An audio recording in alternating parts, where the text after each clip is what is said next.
Welcome back to episode 12 of the Thoughtful Thursday podcast. A couple weeks ago, Mike started a sermon series on anxiety, depression, mental health called Anxious for Nothing.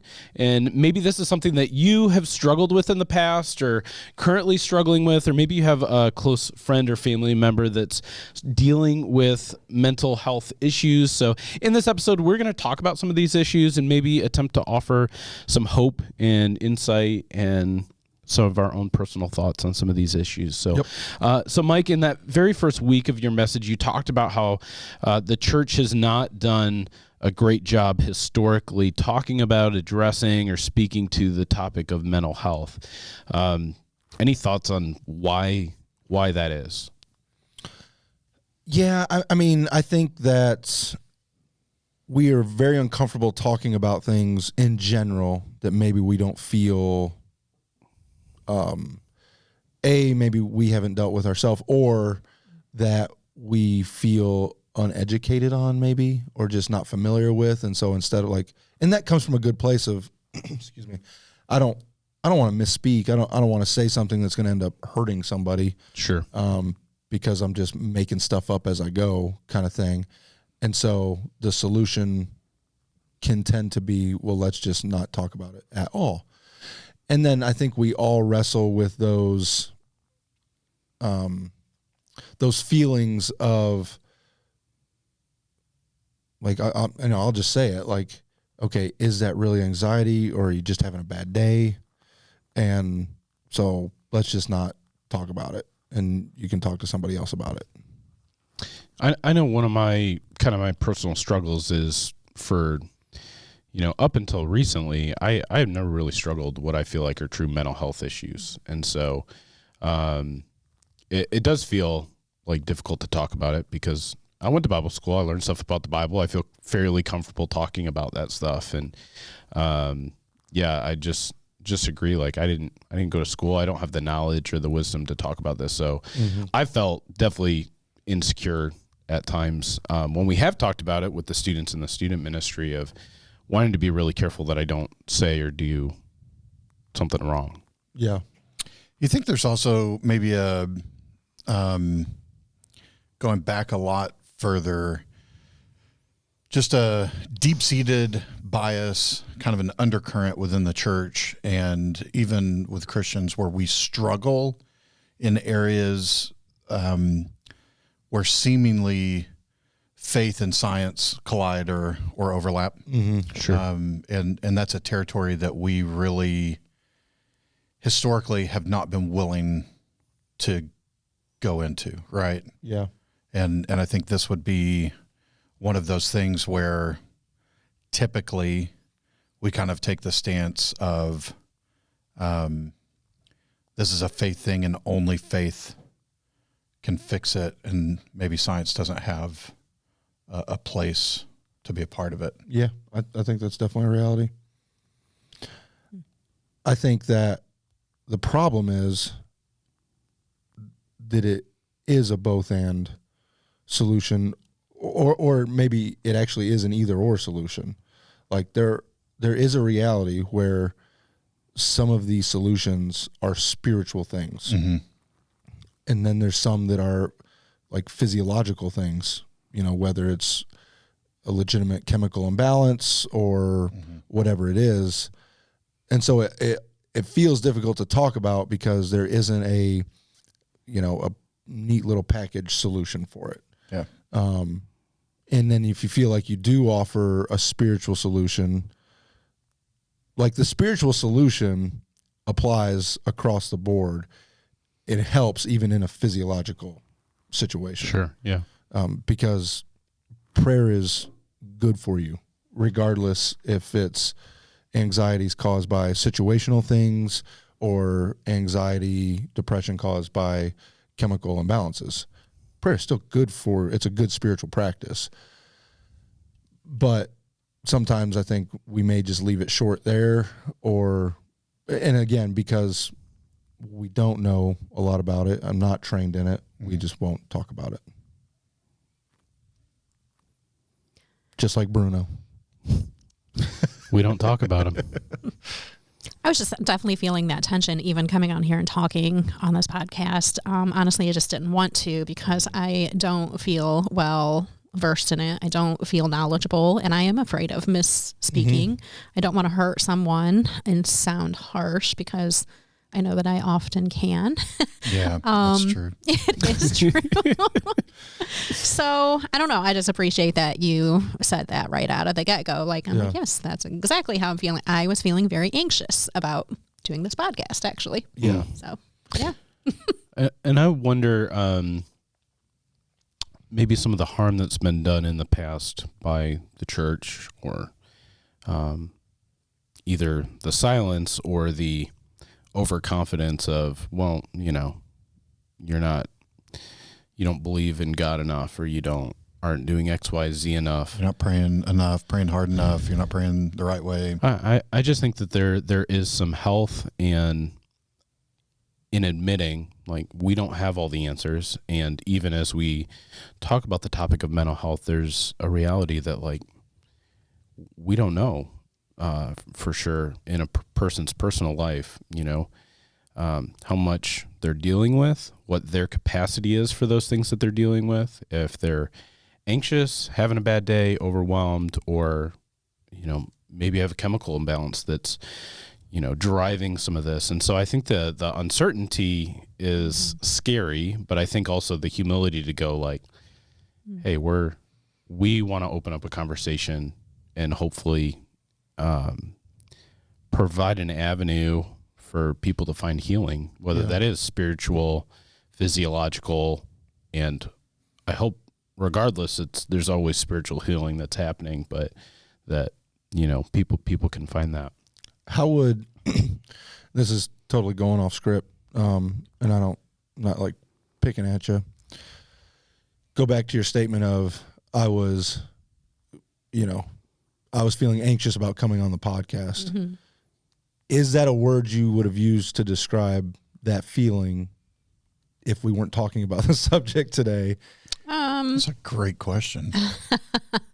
I probably just would have felt. And why would you maybe hesitate to use that word? I like to feel equipped before I do something, or like I want to have that knowledge before I try to tackle something, or so maybe I wouldn't have used anxious, but I can't find the word right now. I didn't have confidence. I just felt like I didn't have anything to bring to the table, were my exact words yesterday about it. I don't know. So how would you, and I'm not like looking for correct answers. I mean, it'd be great, but how would you define anxious or anxiety? I know I'm putting everybody on the spot. Yeah, probably should look it up before coming on this podcast, huh? So I think it is, you know, I'm using similar words to describe it. Maybe I won't. It is the feeling of Anxiousness. Not Is that what he was going to say? The feeling of being anxious. The act of feeling like I'm trapped. Okay. When I think of being anxious or anxiety, it's the feeling of not having freedom, of being trapped, or I don't know, like buried. That's how I would personally like my feelings about it are. Yeah. So I think, and when I'm thinking of different times I've felt anxious, is because I could not control the situation. I cannot control this conversation or even what my own thoughts might be. So that makes me feel fearful, anxious, whatever. I mean, I think the best synonym I would come up with would be overwhelmed.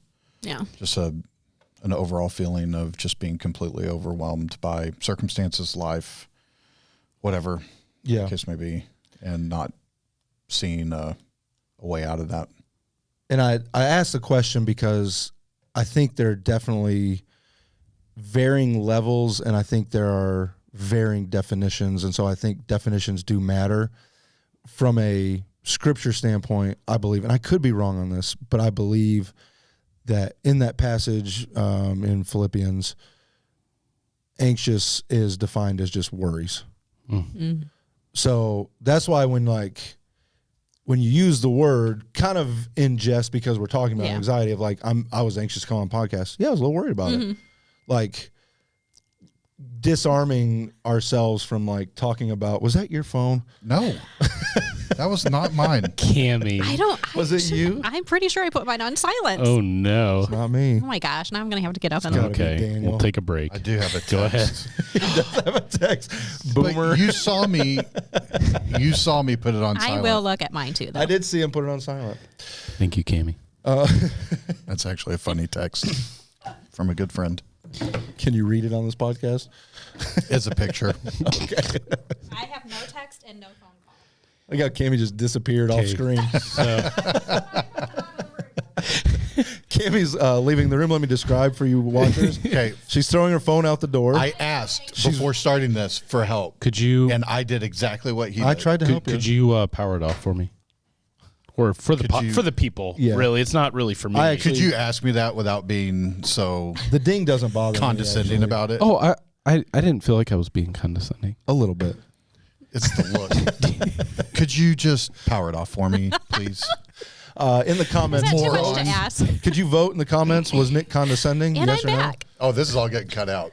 no? No. Oh, absolutely not. No way. This is the best Great. stuff. There are those little things you can do that drive your best friend like just up the wall, and that is one of those things that I love doing to you. He called me his bestie. That's fine. You can have him. Yeah. Cammie.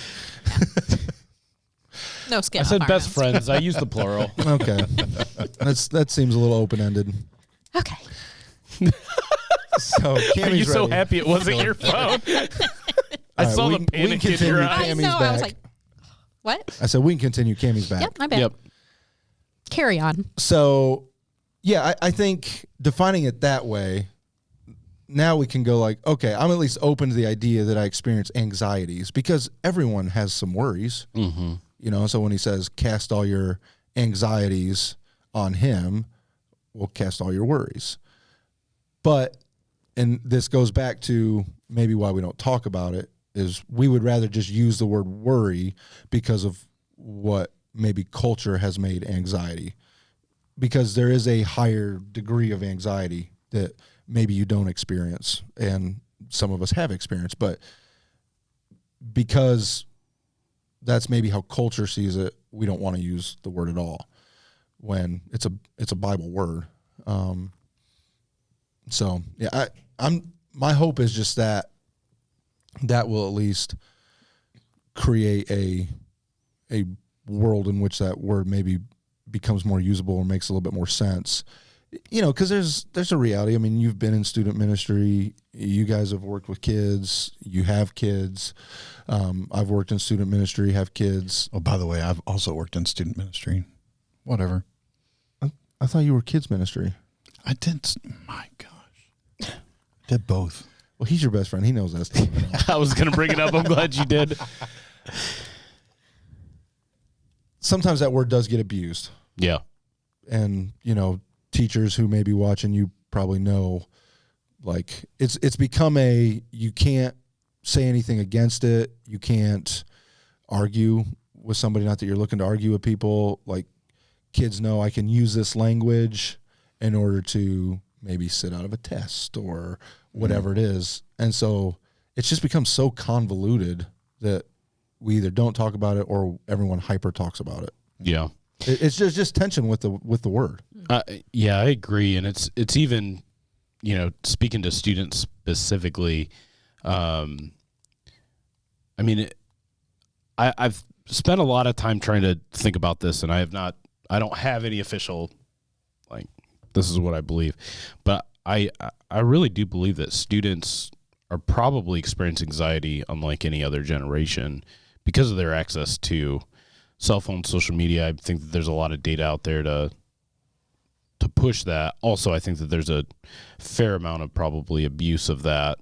Yeah, and I'd say, you know, teenagers who grew up in the Great Depression probably felt a lot of anxieties too. Sure. Like, my family hasn't eaten in a while and we're kicked out of our place. And like, yes, I 100% agree. This stuff contributes to student anxiety like crazy. But I think at least being willing to have the conversation, you know, even with my own kids of like, oh, I'm just having some anxiety. Okay, well, what do you mean when you say that? Mm-hmm. Yeah. Well, this happened. Okay, like, yeah, I get that. Yeah. And you got some worries.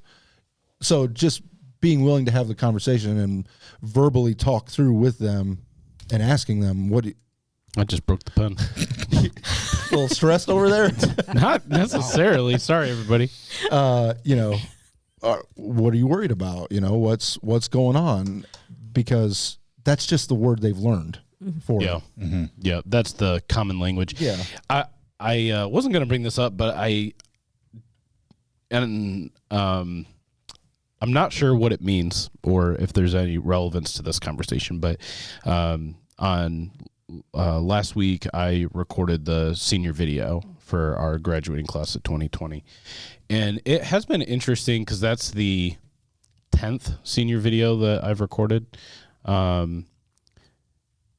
It's been interesting to see the language changes that have happened over the years because we asked two questions. We ask, what has the element meant to you? And we ask, what has God taught you during your time at the element?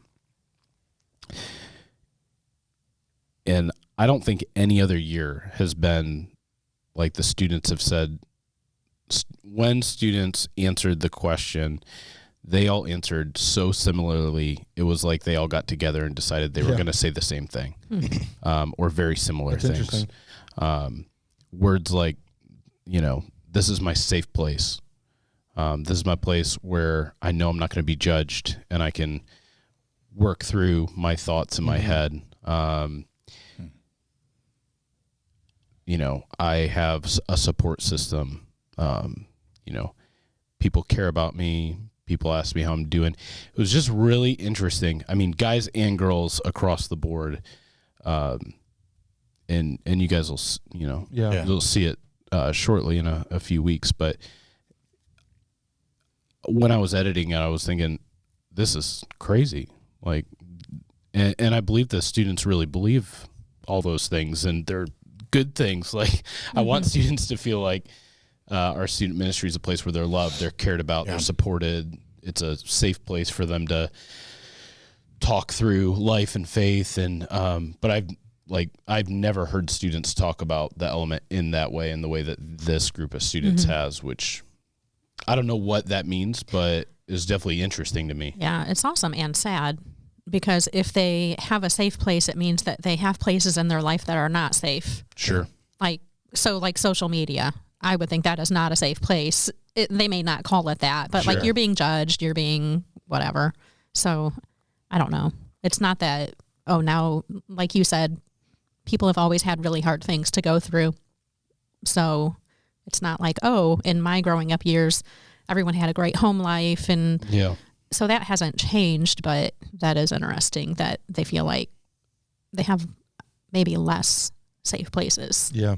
Another word that they used over and over was family, which was a really, really neat thing. Yeah. And that's not necessarily uncommon in the past, but yeah. So as we continue this conversation, what do you guys think some of the biggest misunderstandings that maybe Christians or those within the church maybe have about mental health? I mean, I think we kind of started that conversation a little bit. Yeah. I think one of them might be that this is wrong, that I feel this way, you know, because I think there's, you know, obvious scripture that tells us we shouldn't worry about anything, you know, be anxious for nothing, you know, and tomorrow has enough worries of its own. And so I think one of the thoughts that probably permeates our minds is, if we're feeling anxious, worried, stressed, that's wrong and maybe even sin. Yeah, that it's on the same level as sin. Yeah, there's some passage of scripture, you have descriptive and prescriptive. And sometimes we interpret those descriptive passages as prescriptive or as, like you said, describing a sin. Well, if it says, why worry about tomorrow? Tomorrow has enough worry of its own. If I take care of well, if I worry, then I'm in the wrong, as opposed to, no, it's probably just descriptive of the human experience. Yeah. Like, we're talking about this because this is something you are going to experience. And I want to remind you, you don't have to do that because here's why. So, yeah, I think people will definitely fall into that. And sometimes it is sin. We know that. When I sin, I definitely get worried about everything, controlling the situation, managing the situation, they're different worries, but yeah, it's not always that way. I think something else is that they're doing something wrong in their faith. Yeah. I'm just not hitting all these marks, and if I were, then God would just, take these away, or I wouldn't have to deal with them, or. Yeah. Yeah, I'm not. And this is a question I'm asking. Do you think people feel like they are less than, like if someone, broke their arm, people aren't looking down on them. If they did it by being stupid, like, if I was out riding a skateboard and broke my arm, you guys would dog me for the 2 months after that. You were really cool. 2 months? Okay. Okay. The rest of your time at New Hope. I don't know what I'm trying to say. If you broke your arm, would you let me sign the cast? Oh my goodness. What if Nik broke his arm one wheeling? I was going to say that would be amazing, but I was like, oh, that's really mean. Don't worry, Mike wants me to lose my legs. So Cammie hasn't looked at me since she started to say that would be amazing. The point I am trying to make, and I forget now, is we don't look down on someone for breaking an arm. Do people feel like they are looked down on because they're going through some sort of whatever that's causing them to feel anxious? I feel like that's why we're not honest. Like, we don't want to expose that truth because we're worried that people will think less of us, or I don't know. I think that's a huge part of it. Yeah. I mean, when you're sick, you have symptoms. When you break your arm, you have a cast on it, whatever. If you need surgery in the hospital, like, there's just this common understanding that, like, hey, you should rest. You should, give yourself time to heal. When those things are not outward, but they're inward, I think it could be really difficult because they're invisible a lot of times. And you see the symptoms coming out, but you don't necessarily see the sickness, the mental health issues going on in the inside. So I think it's a huge challenge. Yeah. Yeah, I'd agree. I think the other side of it is kind of stuff we've already talked about as far as misunderstandings in the church, not being willing to say you might need something more, than just to talk this through or pray through it or build community around you to help encourage you and help you walk through a difficult time. I think the church has a hard time saying there may be something else going on other than a spiritual, emotional side of it that we're not equipped to help with. Yeah, and I think that there can be a lot of shame with that of, you're seeing someone or maybe even, to a degree where you're on medication for anxiety or something like that. I think there can be a lot of judgment. Yeah, and I think a lot of people genuinely struggle with, is it okay for a follower of Jesus to take certain medications for things? And I mean, that's a real struggle for some people to just work that out theologically. Yeah, and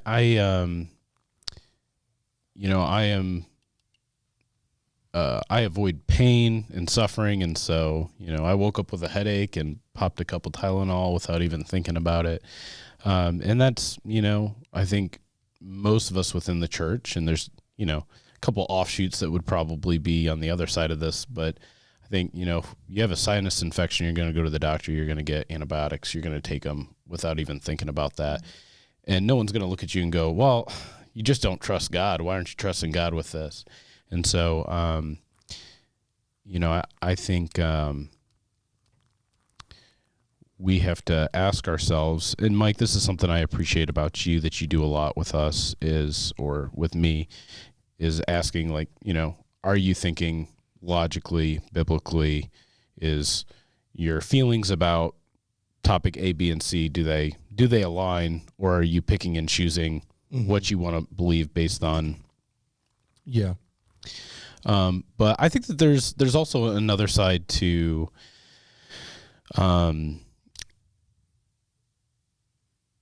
mental health, and you kind of opened this at the beginning of the podcast, that it's not only physiological, it can also be spiritual. And I think that as far as I'm concerned, I tend to be an either or person. I jump into, I'm going to go this way or that way. And I think seeing it holistically is really important, especially if you go see a doctor and, you and your doctor decide that you need to take steps towards medication. I think it can be easy to go, oh, well, there's my thing, and leave the spiritual side out of it. Do you agree, disagree? Yeah, I agree with that. I agree with it on both sides of that. I think there's been one time in my life where I experienced depression, or struggled with it. And, there were definitely both a physiological and a spiritual side of it. And I think I shared on a previous podcast about kind of my story of being far from God, kind of doing my thing, but like this feeling of emptiness and wondering what I should be doing. And so while I was working on my undergrad, we had just bought a house. We had our first child. We had Abby. So new parents, new homeowners. I'm in night school and weekend classes for my undergrad, and I was working for an investment company. And like 2 weeks after we closed on our house, they moved our office from like a 20-minute commute to an hour-and-a-half commute.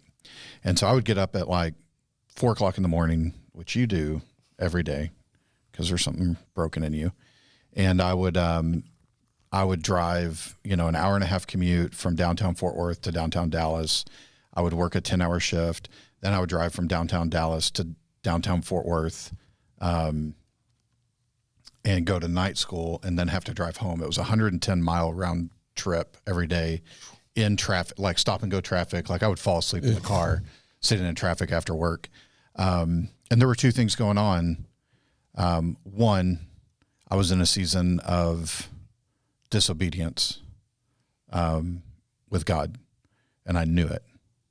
And even though God wasn't a big part of my life at that time, I knew that I was not doing what I was supposed to be doing, what I was called to do. And then the other side of it was I was just physically working myself to death, not getting enough sleep, just burning the candle at both ends like a lot of families do. And I had nothing left to give. And both of those things combined, I found myself in a place where definitely felt like that was one season of my life where I was struggling with depression.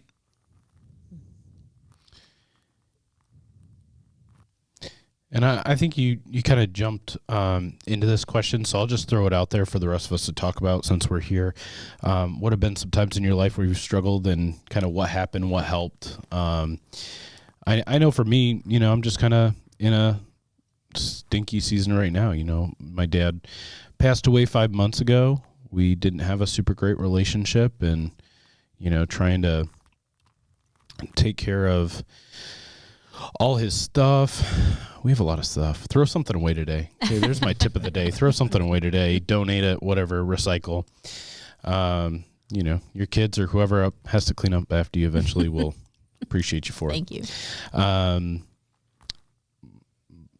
dealing with all the numbers and everything and figuring everything out, and then processing our relationship in the past and where it was in the present and regrets. And, I'm just in a kind of a rough season myself. And so you guys all know this, but started counseling a few weeks ago, and I intellectually know I need this, and it's helpful and it's good, but I don't necessarily enjoy thinking about memories that aren't fun, or working through my own guilt and shame, and so, I'm not at any place where I think medication would be a good option for me personally. But having a community like you guys around me that I can talk to, having a counselor that, has some sort of idea what they're talking about, leaning on God have been big for me. And I have a journey, and that journey may never end. It just may look differently and be in different locations, but yeah.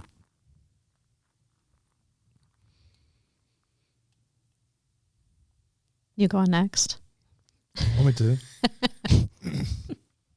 And you guys don't have to share if you guys don't want to or aren't comfortable. Or I actually think I was talking with someone about this the other day.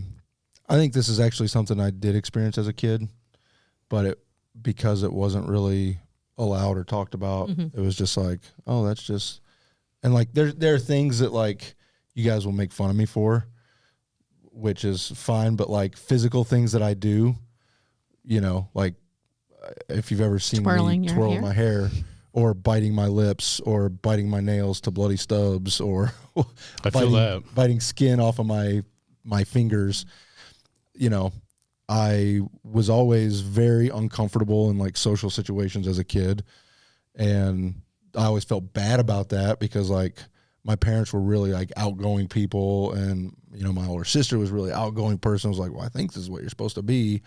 And I think that's what like a leader's supposed to be when you're on sports teams and you're wanting to be a leader, but you're like the quiet kid. So it was just like, I think I definitely just kind of, I'll say, struggled through it, like I didn't know what to do with it. And then when I, moved here, for sure, there was a lot of newness, like same thing, newness in life, a move, a job change, a house change. We had a new kid.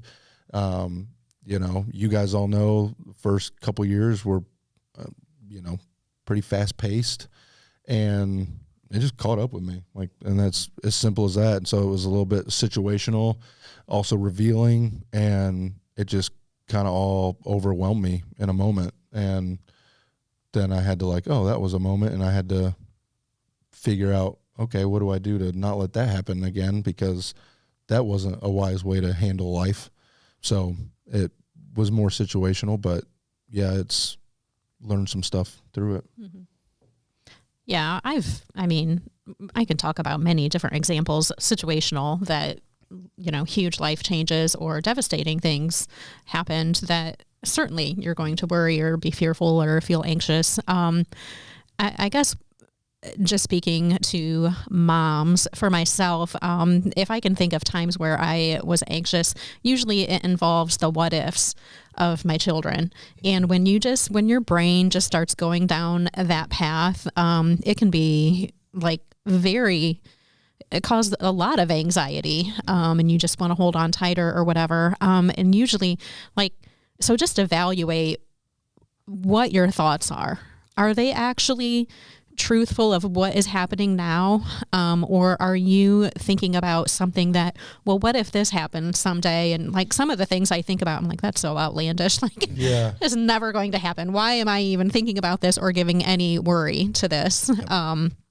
So just to remember to just really focus on the truth, instead of the what ifs. That's just for myself, that would be where a lot of anxiety comes from. And then I've also just learned to, you guys are going to laugh because you're going to think this statement is not true. Because I actually have learned to open up and be honest with other people about what I'm feeling or going through. And that is something that I've really had to, I don't know, it's taken years to be able to do that. But I remember when our business was failing, so we were going through financial ruin, having to figure out how to close a business that literally was pretty much our only source of income. I was still working here, but it was like part-time. I was working 12-hour shifts at a factory from 4 in the afternoon to 4 in the morning. My husband's trying to figure out how to close a business and get a job. And we still had 4 kids at home and homeschooling them. Like, I can go on and on about all the things that were happening in that one moment. When someone asked me, like my close friends here that knew all those things, how are you doing? And I said, I'm a train wreck. My life is a train wreck. My marriage is a train wreck. Like, everything is a train wreck right now. They're like, what can I do to help? I'm like, nothing. Yeah. There's nothing. Just you asking is awesome. Pray. And I also have a friend that she doesn't just say, hey, how are you doing? She's like, when she sees me, are you okay? That's a really big difference. Yeah. All of a sudden I'm like, no. Yep. I don't know. I will tell you, like, as you were saying that, one of the things that we're so bad at, you were describing all the things that you had going on, and I immediately was comparing that list to what I had just said, and I was like, man, I'm such a baby. But that's what we do, yeah. Right? And so we compare our stuff to someone else's stuff, and well, I have no room to complain or be stressed out because look what so-and-so's going through. So now I'm just going to be quiet. I'm going to muddle through. Yeah. But it doesn't diminish what you're going through. In the least, no. But we do that. And that's part of the lie that Satan uses to get us to stay there. Mm-hmm. Yeah, I was talking with a guy I went to school with online. He was a pastor. I think he's just a part of a church right now. And he is one of those that, can maybe overshare, hey, how's it going? Well, and then it's like, and they're like, oh. And he was asking the question online of like, do I overshare? Do people really want to, I mean, if they're asking how I'm doing, I'm going to tell them. And I think like you said, have some people that you can do that with. Mm-hmm. You don't need to go around doing that to everybody. Yeah, most people, because this was like 8 years ago. Yeah. So if you're listening and you went to church here at that time, like, you probably didn't know any of those things. Yeah. There was just a handful, and it's not because it's exclusive. Yeah. Those are just the people in, my close friends. Well, there's a reality, like, I don't want to rehash this. Yeah. All the time. No. Like, with every single person. And it's not a criticism, but like, they don't really want to know. Mm-hmm. Because like, they maybe see you in passing. And so, my guidance would be like, just be aware of who's around you. And like, if someone asks you how you're doing, just be like, oh, I might come up with a statement that you can make that's succinct, that will allow for a follow-up question. If they ask it, then have the conversation. But if they don't, just move on. Yeah. And have somebody that when they look at you, they don't even have to ask the question. They're asking it with their eyes, and you can fall apart to them. Yeah. And I guess that's the thing. If you know someone that's going through a lot of anxiety, maybe you're not, but someone in your life is, like, those are the things that you can do. Like, if you're going to ask how they are, really want to know and be ready for that answer, and just be there for them and cry with them or pray with them, whatever that looks like. But yeah, it's just hard to navigate that, especially in the context of a unique context like church, where there is a lot of in passing stuff. It's maybe not the space, and this is why the church is more than just Sunday morning, because there needs to be other places where this stuff happens. Because if you see it across the street all the time. Parents are coming in, they've got 4 little kids, they're running everywhere, they're trying to get them signed in for something. Like, it's hard to go like, hey, yeah, it's not how's the it place. Going? Yeah. And they're just going to talk to you for 20 minutes. So just, I think, be careful, like, think through what questions you do ask, and then just think through how am I going to respond? Yeah. And do I have spaces where I can be fully, it's not that you're being dishonest. I'm not telling you to say, when everyone asks you how you doing, great, if you're not, but hey, it's been a rough week, but I appreciate you asking.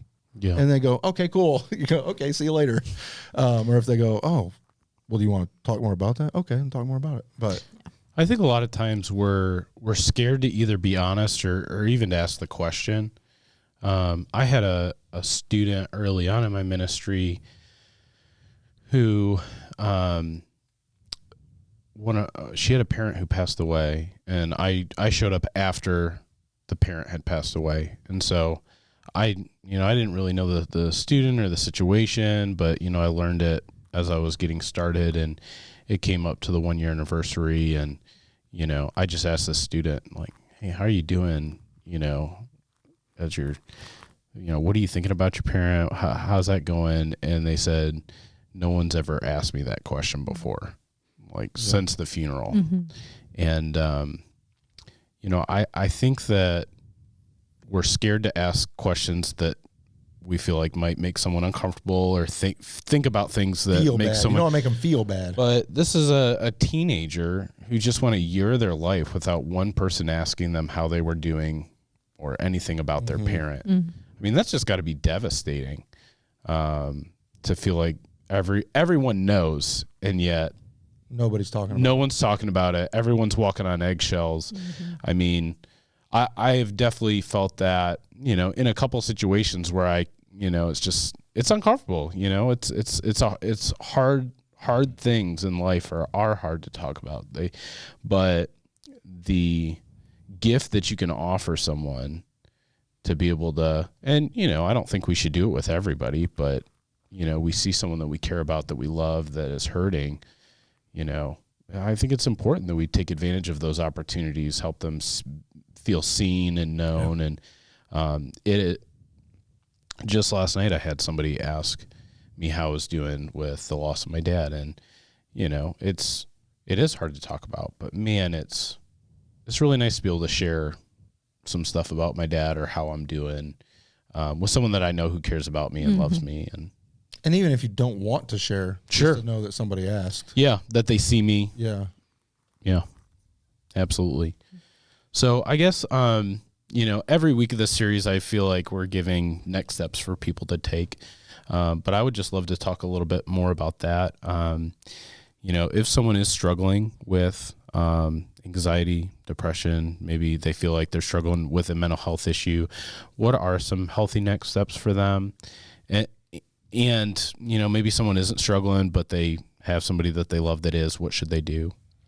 I want to just go back to something that Cammie said, and I think it's probably, in my mind, feel free to disagree, probably one of the most important first steps we can take, and a muscle that we really need to build up as believers, which is take every thought captive.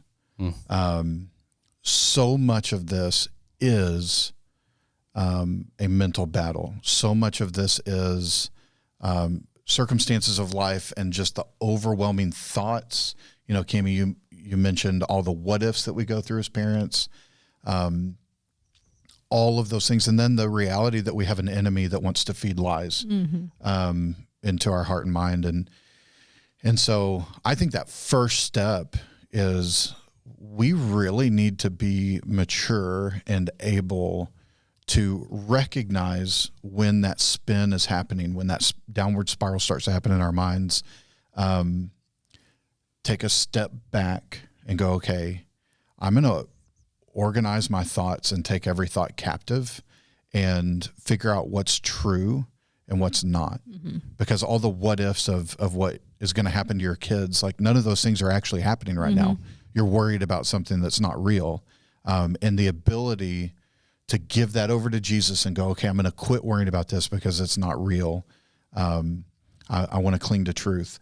Like, I think that's got to be a first step, and just something that every follower of Jesus, we should grow in that ability. Now, that doesn't fix everything, right? There's next steps beyond that. But in my mind, that's one of the very first places we should go. I think an easy place to start with too is, all right, let me take an inventory. You talked about this. Am I sleeping? Mm-hmm. You know, like you said, a big issue was you weren't getting enough sleep. Yeah. That's a big freaking deal if we don't get enough sleep. And when you do that for years, it's like, okay, well, I need to sleep a little bit more. So how am I going to make that happen? We were talking, am I drinking too much caffeine?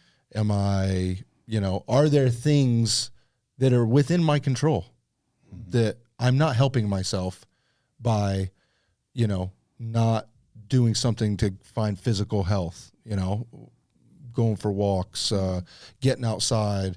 Am I, in all my free time, am I just sitting on the couch watching TV? Like, is that what, the average, I think the new statistic, average American watches 5 hours of TV a day. That's a problem. Like, and that does not help with feeling depressed or anxious. Right. So it could be some simple shifts you make in your own life, and relatively quickly, you may actually start to feel a little bit better. Am I drinking enough water? Like, aiming for half your body weight in ounces of water a day. Or just say, whatever you're doing now, double it, because you might not be drinking any water right now. So drink some water. Double of 0 is 0. So yeah, I'm no math magician here. You like that? Double zeros. Yeah, and I think invite somebody into that process, right? Yeah. Am I drinking? Okay, I'll drink some water. I'll get some sleep. I'll maybe quit watching TV and get outside, play with my kids in the yard, and all of a sudden you're going like, I actually feel better about things. Like, and I'm not saying that is magically going to fix everything, but boy, does it help. That did sound like a nice day. Right? It does. Yeah. So, and that's not like spiritual advice. Yeah. That's not. Yeah. That's just some practical, because I think I don't think we need to answer this now. I don't know if we have the time to answer this now, but there are people who may be asking in their minds right now, okay, do I have like just these worries that maybe Scripture's talking about, or do I have a real anxiety problem? Yeah. And I think determining that's a big step. If I just have some worries about, I don't want to say just have, but like if I am experiencing worry from the what ifs with my kids and some pressures at work, and okay, well, there are actual some steps that you can take to resolve some of those things. Yeah, and I think the reason I say invite someone into this process, on one side of the pendulum, we would have like, hey, go straight to a medical professional and get medicine. On the other side of the pendulum, we have the all of this can be taken care of by just some very practical things. Or you're fine, get over it. Right. and discerning where you're at in that when you're in it is nearly impossible. Yeah. Sure. You need some outside wise people who can help you figure out what those next steps should be.